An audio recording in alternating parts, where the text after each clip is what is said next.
game, game start. 아파트 아파트 아파트 아파트 아파트 아파트 아파트 아파트 아파트 아파트 아파트 아파트 Halo semuanya, kami dari Sekolah SMK Negeri 2 Purwakarta, kelas 11 Bisnis Digital 1. Pada kali ini kami akan outing kelas ke Polres dengan mata pelajaran Pendidikan Pancasila dan guru pembimbing Ibu Nina Marliana Purwantini SPD GR. Pada kali ini kita mendapatkan tema tentang geng motor. Sebelumnya perkenalkan, nama saya Nadia Hamidah. Perkenalkan, nama saya Elsa Nanda Putri. Perkenalkan, nama saya Regina Julianti. Nama saya Nafisa Fauzia. Nama saya Dona Permatasari. Nama saya Fikri Abdul Syukur. Selamat menyaksikan.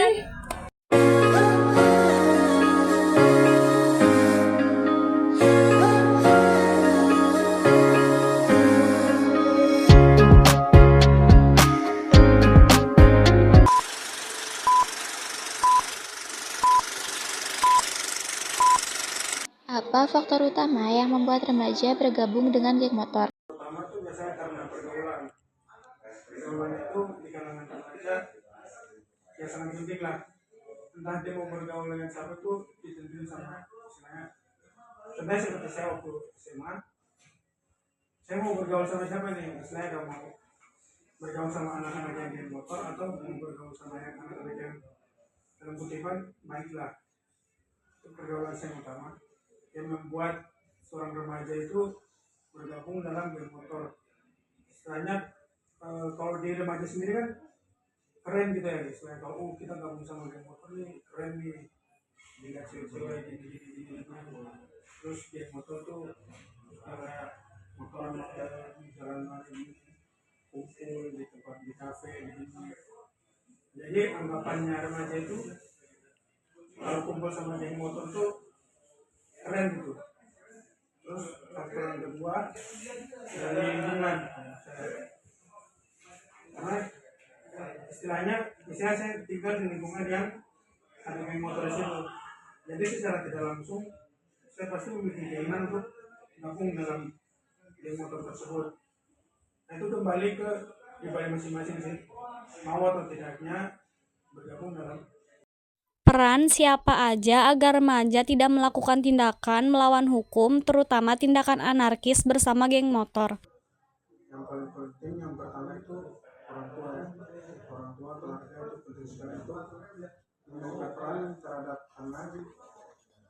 Nah itu bagaimana mendidik anak itu supaya dia itu tidak bergaul ke arah yang negatif, banyak dan bergaul ke masuk dalam geng motor.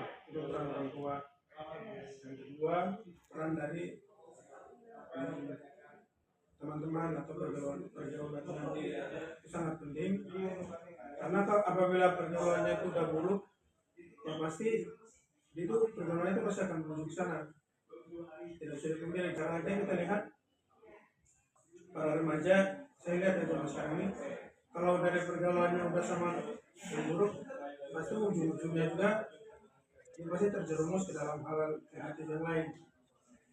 Itu peran yang kedua. Yang ketiga itu dari lingkungan masyarakat. Nah, masyarakat di sini berperan untuk memberikan pembinaan, memberikan didikan kepada remaja tersebut supaya dia itu istilahnya tidak menjerumus ke hal yang negatif. Contohnya seperti misalnya saya ini tinggal di daerah satu desa lah. Nah, desa ini terbilang ini cukup baik, istilahnya dari masyarakatnya ramah, dari apa semua terbilang baik lah. Nah, cuma saya sendiri ini menjerumuskan diri saya itu ke hal yang negatif. Saya ikut tawuran, ikut dengan geng motor. Nah, masyarakat di desa tersebut itu menegur saya, memberikan saya masukan. Istilahnya jangan tergabung dalam hal gini, maksud saya. Pembimbing saya lah istilahnya, saya dibimbing oleh warga desa tersebut supaya tidak terjerumus ke hal yang negatif. Itu peran dari lingkungan masyarakat. Di mana lokasi-lokasi yang sering menjadi tempat bentrokan antar geng motor khususnya di wilayah Purwakarta? Wilayah yang sering menjadi tempat geng motor tuh palingan di daerah Bogosari, terus daerah kota, sama di dekat situ bulat situ. Itu pernah juga ada sempat, bukan bentrokan sih, sempat nongkrong lah istilahnya kalau ada geng motor dulu.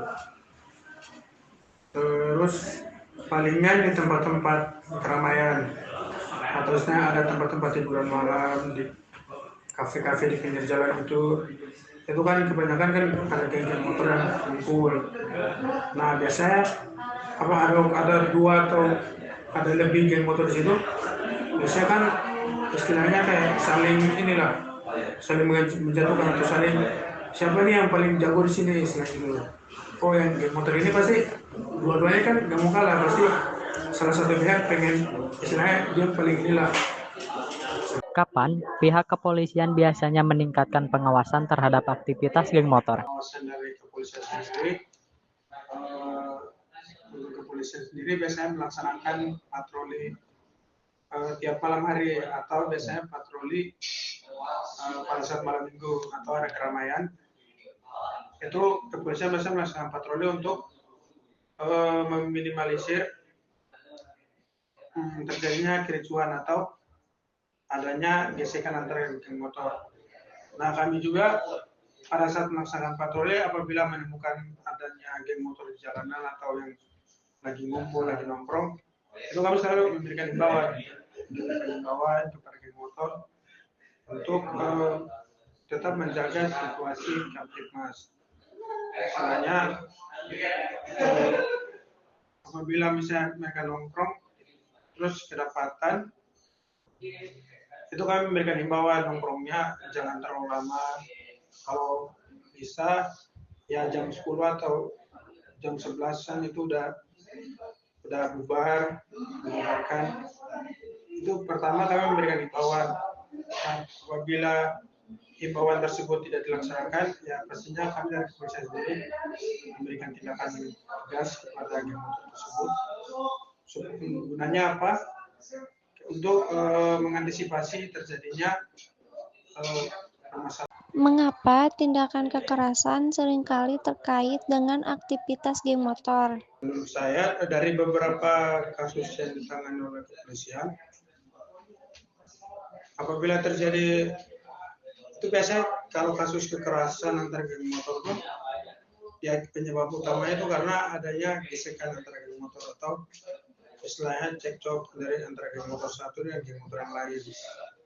Nah terjadi gesekan, terus dari geng motor ini biasanya kan mereka tuh kayak bawa alat tajam, bawa sajam, buat istilahnya kalau mereka kan bawa buat jaga diri, tapi selain jaga diri juga